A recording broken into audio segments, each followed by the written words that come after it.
అన్నమయ్య భవన్లో dial your EO కార్యక్రమంలో TTD EO J Shyamalarao పాల్గొన్నారు. ఈ కార్యక్రమంలో భక్తుల ఫిర్యాదులకు సందేహాలకు టీటీడీ ఈవో శ్యామలరావు సమాధానమిచ్చారు.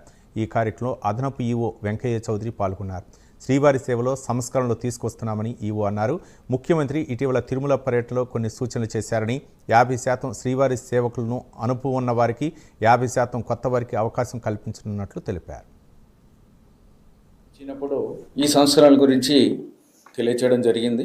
దీంట్లో ప్రస్తుతం ఉన్న సిస్టంలో ఉన్న ఇబ్బందులు ఏంటి, ఇవన్నీ కూడా గుర్తించి దాని మీద ఏమేమి చర్యలు తీసుకోబోతున్నాము అనేది కూడా చెప్పడం జరుగుతుంది. ఇప్పుడు ఆన్లైన్ సిస్టమ్ ద్వారా శ్రీవారి సేవకుల్ని ఎంపిక చేయడం జరుగుతుంది. దాంట్లో ప్రస్తుతం చూస్తే 90% వరకు కొత్తవారు అవకాశం పొందడం జరుగుతుంది. దీంట్లో 10% మాత్రమే పాతవారు ఉంటారు. దీనివల్ల ఏమవుతుందంటే ఎంతోమంది ఇంతకుముందు శ్రీవారి సేవ చేసి వెళ్ళిపోయిన వాళ్ళు, అనుభవం ఉన్న వాళ్ళు ఉంటారు. వారి సేవలు ఉపయోగించుకోవడానికి మనకి వీలు కావడం లేదు. సో అందుకు భవిష్యత్తులో 50% పాతవారు, అనుభవం ఉన్నవాళ్ళు, 50% కొత్త వాళ్ళని తీసుకోవాలి అనేది ఒక నిర్ణయం తీసుకోవడం జరిగింది.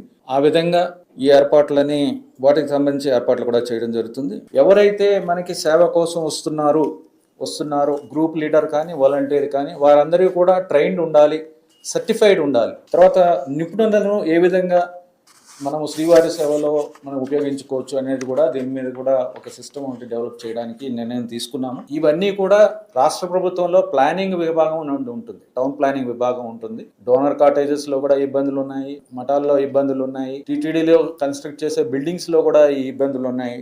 మనం ఇవన్నీ కూడా ఏ గెస్ట్ హౌస్ కట్టినా, ఏ బిల్డింగ్ కట్టినా సరే మనము ఇక్కడ ఒక ప్లాన్ ప్రకారం చేయాల్సిన అవసరం ఉంది. టౌన్ ప్లానింగ్ నామ్స్ ప్రకారం చేయాల్సిన